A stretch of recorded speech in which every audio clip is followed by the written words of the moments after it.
It's your boy Big D, assets only, no liabilities. If you are in your 20s right now and you're watching this video, you have the opportunity of a lifetime to either build wealth or at least set yourself up onto the path for financial freedom by the time you turn 30, but that's going to require you to do a few things that I'm going to talk about today. Now, everything that I talk about in this video is going to be from my personal experiences. I'm not going to be talking about any theory because I was fortunate enough in my 20s to see enough success where my business grew to the point where we had multiple employees, we had a nice office, and we were doing well over $1 million a year in revenue. But the way that we were able to grow this was because of three things. Number one, I knew what I wanted. Number two, I was able to control my spending. And number three, I constantly focused on the income side of what we were doing. Starting with knowing what I wanted, I knew since I was young that I wanted to be my own boss. I didn't know what that meant. Like, I didn't grow up with entrepreneurship education or financial education. I didn't even know what entrepreneurship was until I was in college. I thought that I was going to be a doctor, but I never really wanted to work in a hospital. When I thought I was going to be a doctor, I thought I was going to open up my own clinic, my own dermatology office or an ophthalmology office, because those kind of are like the cream of the crop for every Indian kid to go out and become a dermatologist or an ophthalmologist or maybe an orthopedic surgeon. But for me, I wanted dermatology or ophthalmology. But I don't really know why. That's just what kind of was a standard then. And so I knew that I didn't want to work for somebody else. And then when I got to college, that's when I really got involved in my own entrepreneurial ventures. And it became very clear to me that number one, I don't want to work for somebody else. And number two, I don't want to be a doctor. And when my parents found out that I wasn't going to be a doctor, they weren't very happy. So we kind of compromised and they said that I can go to law school.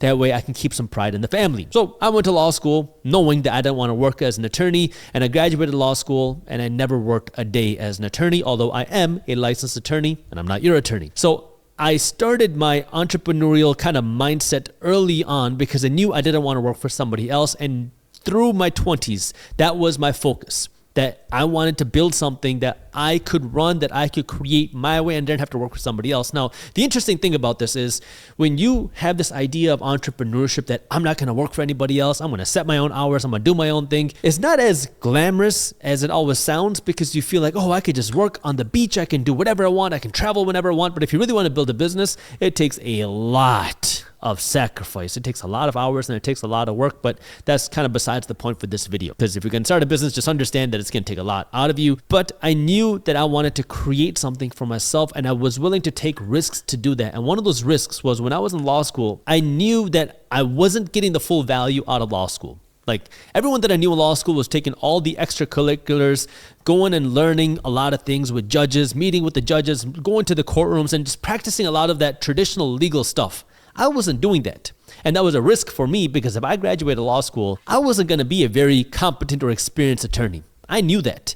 And so I would have had a really difficult time finding a good paying job as an attorney, even though I did good in law school, because I didn't have the full experience that everybody else had. I was in law school going through the motions, but most of my effort was focused on how can I build my business? How can I build my revenue? How can I build my assets?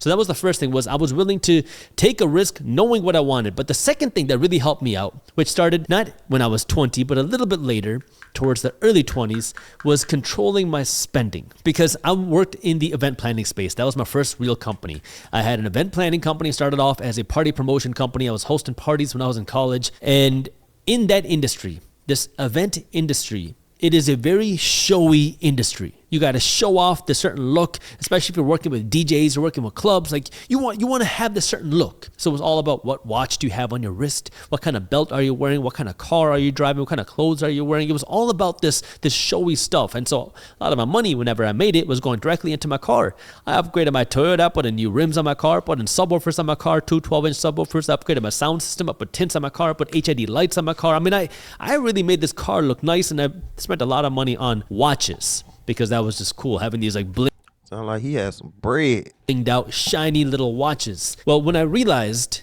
that all these things that I was buying were not making me any money, these were liabilities, because I had no idea what a liability was. I had no idea what an asset was. I was so fortunate that it was funny. My dad actually gave me the book Rich Dad Poor Dad. I don't know why he got it. I don't know how he got it. I don't know why he gave it to me. And I really don't know why I read it. I kind of just was forced to read it because I was sitting on a plane to India with nothing to do. So I just started reading that book. But that was the first time I ever learned about assets versus liabilities. Assets are some things that make you money. Like a business is an asset. A real estate investment is an asset. Your car is a liability. You can pour as much money in your car as you want, but you're not going to get that money back when you go to sell it. And that was the first time it ever really clicked to me that, whoa, I'm spending all my money on these things that don't really do anything for me in return. Yeah, they make me look cool. Yeah, they kind of give me a cool car and they give me this cool thing on my wrist, but it doesn't actually build me any wealth. And that was where I had this idea of, okay, if I want to become wealthy, because I knew I wanted to become financially free, I knew I wanted to make money. And this was a very taboo topic for me growing up, because in the traditional Indian house, you don't really talk about money like that. You're supposed to go out and become a doctor. You're supposed to go out and get good grades. You're supposed to go out and earn a big salary, but not really worry about money, which never really made any sense to me, but that's just kind of how it was for me growing up. But I knew I wanted to become financially successful because I wanted to give back to my parents. I saw how hard my mom and dad were working. I barely got to spend any time with my dad growing up because he was always working. When you come from an immigrant household, you don't take days off. You don't get Christmas off. You don't get New Year's Day off, because when you come from an immigrant household, those are the days where all your traditional Americans are celebrating and having holidays. And those are the days that immigrants go out and work, because that's time for you to get paid. So for me, I saw how hard my parents are working, and I wanted to have money so I could buy my dad's time back. And that was where, when I understood the spending concept, I felt that one. I felt that one on a spiritual level. I completely flipped the way that I was spending my money, because before I went from earning money and spending everything to then spending nothing. I mean, I drove my shoes into the ground, and I'm not recommending you do this, but I drove my shoes into the ground where I had holes in my shoes. I started duct taping my shoes. I was going to the club sometimes with duct tape around my shoes, because that was just what made sense to me, because I don't want to waste any more money. Now, I went to an extreme, but I wanted to now keep as much money as possible for me. And I know that this one is a very difficult concept, because even still today, I have maintained a lot of relationships of people that worked in the same industry as me, that event planning industry, or people who are still in that club space, that DJ space, that video space, that whole, entertainment space. And you can make a lot of money in this space, but if you do not do something with the money that you earn, you are working for a paycheck. You just create your own job. And then what happens now is you might be making $200,000 a year. You might be able to make a lot of money in a weekend working at these gigs, working at these clubs, working at weddings. But the problem is, if you keep taking this money and you go out and buy a nice car, you buy a nice watch, you buy a nice home, you go on the nice vacations, you got a great lifestyle. Everything looks great. Like you're living big, and you get to post it on social media too, because you're kind of in that showy industry. The problem is, if you ever stop working, that money stops coming in, but you still got the payments. And this is something I'm saying from personal experience, because I see this today with people that I know, people who are living this great lifestyle in that industry, because that's what you do in that entertainment industry. But if you ever stop working, or if the business stops coming in, or if something happens to you and you can't work because now you're self-employed, you stop getting paid. But you still got the car payment, you still got the house payment, you still got the utility payments, and you still got all the other financing payments for all the nice stuff that you have. Man, the reason I stopped it, because it's a lot of y'all who be like, oh, I'm going to quit my job and do social media. Boy, you still got bills. How you going to pay your bills? I hate when people do that. Like, use some common sense, man. Keep your job. Keep your job, bro. Keep your job. Do not quit your job to do no social media. What's wrong with you? This clicked to me, because it has to actually click. It might seem obvious if you've been around the financial education space, but it's not. I'm telling you this. Until it clicks, you kind of just live that lifestyle where you work to earn more money, and then you buy nicer things, because when you start growing that income, time to get a nicer car, time to upgrade from a Toyota to BMW, maybe upgrade from a BMW to a Mercedes, maybe you go to a Maserati, maybe you go to something nicer so you can show it off, maybe you start flying first class, maybe you get yourself a Movado or a Rolex, maybe you get yourself a G-Wagon to go on the side, and it looks nice. But unless now you're taking some of that money and you're putting it aside for these assets, whether it's real estate, whether it's stocks, whether it's your own business, you got to have this thing. Think about like a retirement plan. How can you keep getting paid even if you're not working? And this is where now it kind of tied in for number 3 with me, which is working on my income. Because the first thing was I knew what I wanted, and I was willing to take risks for that. Number 2 was I was willing to control my spending. And number 3 was I was constantly working on increasing my income. And it's kind of funny, because I really didn't know what was a standard job out of college, because I was always working to create my own income. I was working on my event planning company. I was working at weddings at the same time, but everybody was trying to get a job. And that was just kind of like the standard thing that you do. So I figured I'll try to get a job as well. That way I can make some money because I wanted to make some money.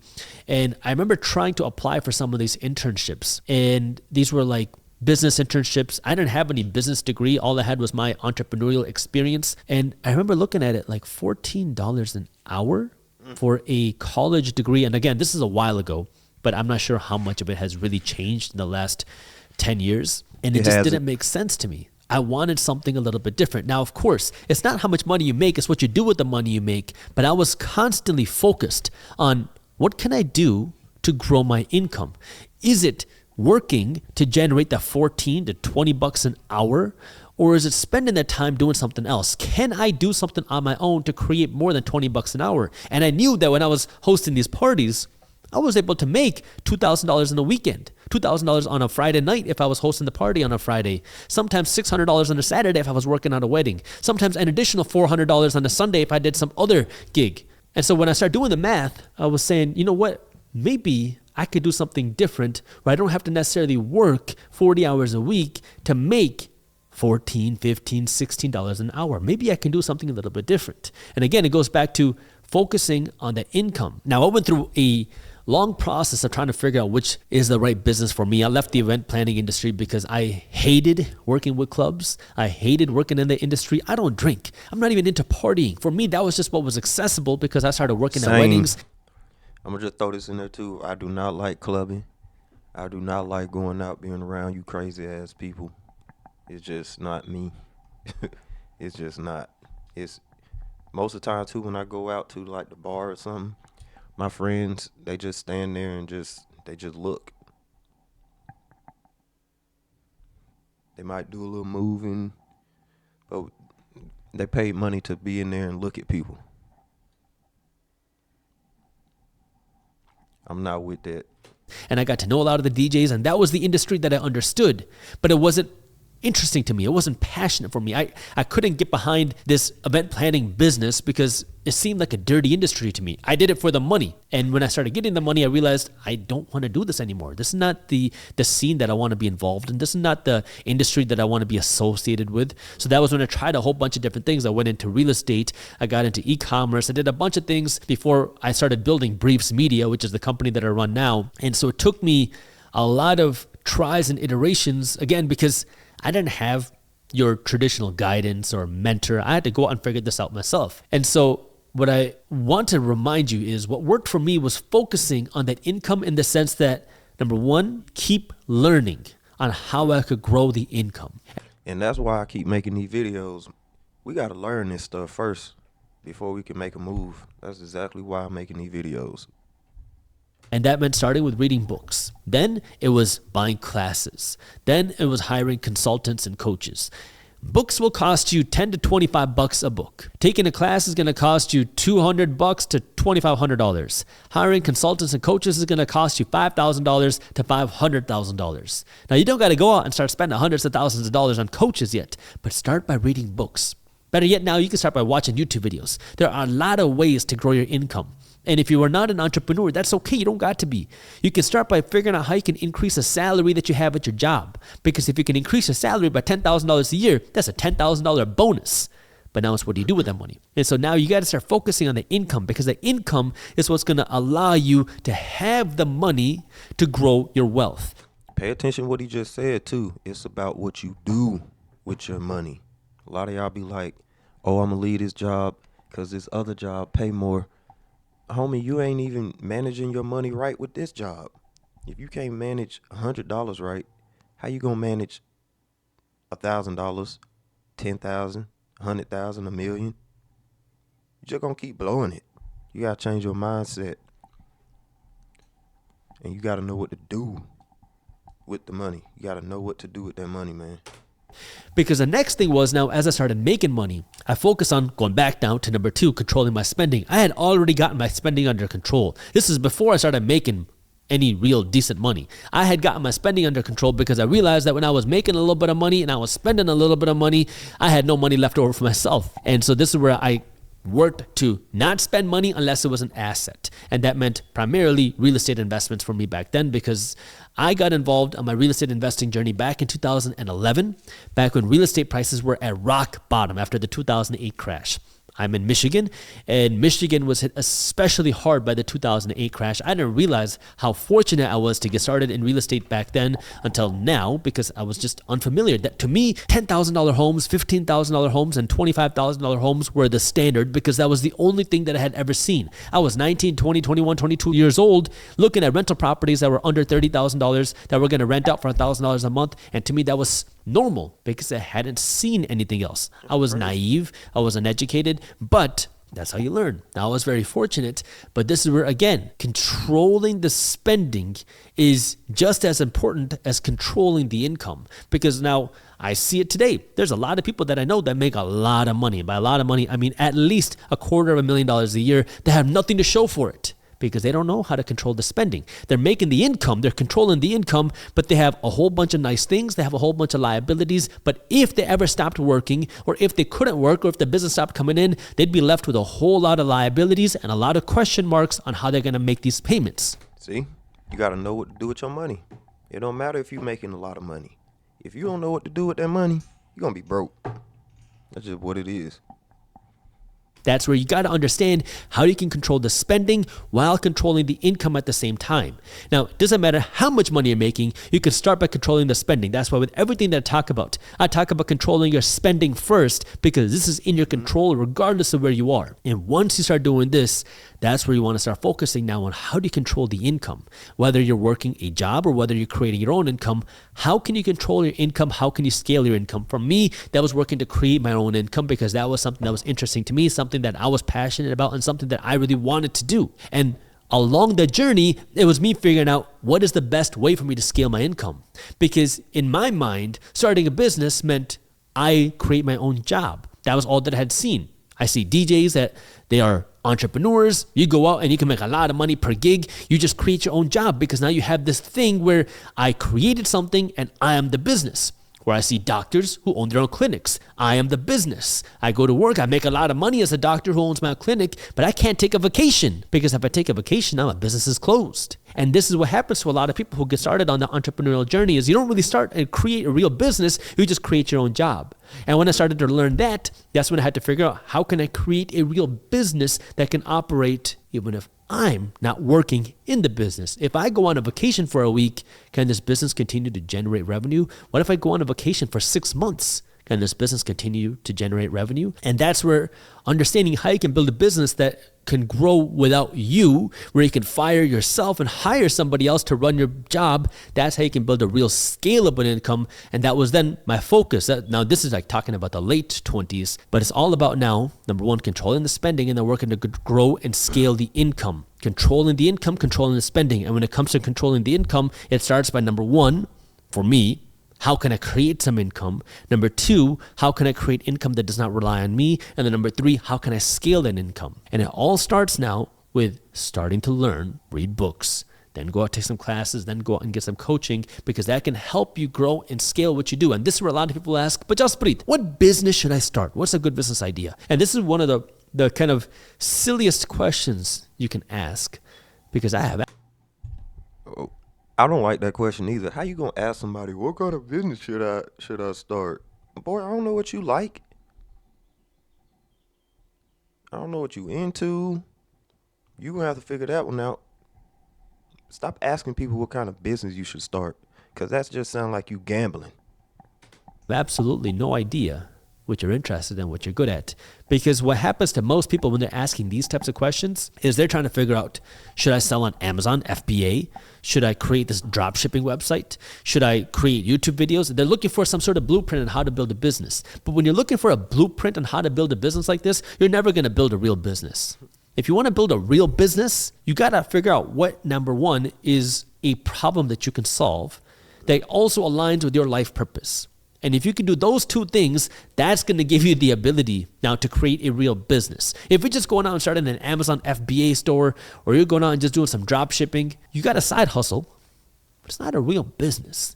You want to create something that you can separate yourself from, something that you're actually creating on your own, some actual product that you own, some intellectual property, something that you've created that you can manage and control and build and scale and sell. But in order for you to do that, you got to understand yourself. So if you're in your 20s right now, understand there's no limit to how much money you can earn, and there's no limit to how much wealth that you can generate. And it doesn't matter where you come from.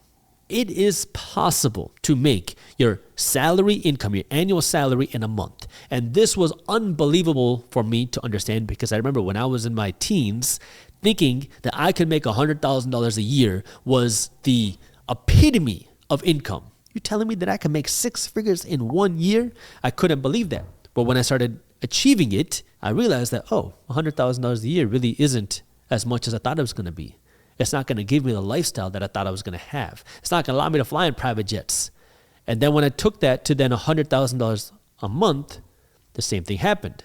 Yeah, we were able to grow the business, we were able to grow the brand, but I still didn't feel like I was rich because all my money was going back into the business. And this is where now understanding that, yeah, you can scale your income. There's a lot of money in the world. The Federal Reserve Bank is printing money every single day. All you got to do is take a teeny tiny little piece of it. And if you want to take a teeny tiny little piece of it, that means number one, you got to control the spending. That way you can have the money to buy more assets. And then number two, focus on the income, because there are ways for you to scale and grow your income, but that requires you to take risks. That means taking risks with your time, taking risks with what you do, taking risks with your money, and then also working to learn that we can go out and actually do something that we can grow your brand and grow your business. Now, of course, if you do want to learn more about Briefs Media, we have a free newsletter called Market Briefs, where every day my team is working to break down what's happening in the top finance and business news. It's a fun, witty, and easy to read newsletter. You can read it in less than 5 minutes every morning, and it's completely free. So if you want to join Market Briefs, I got the link to how you can join down in the description below, or you can go to briefs.co/market to join for free and see what we're doing. That was a whole lot of good information. Hope y'all paying attention, man. Let's get this money. Assets only, no liabilities.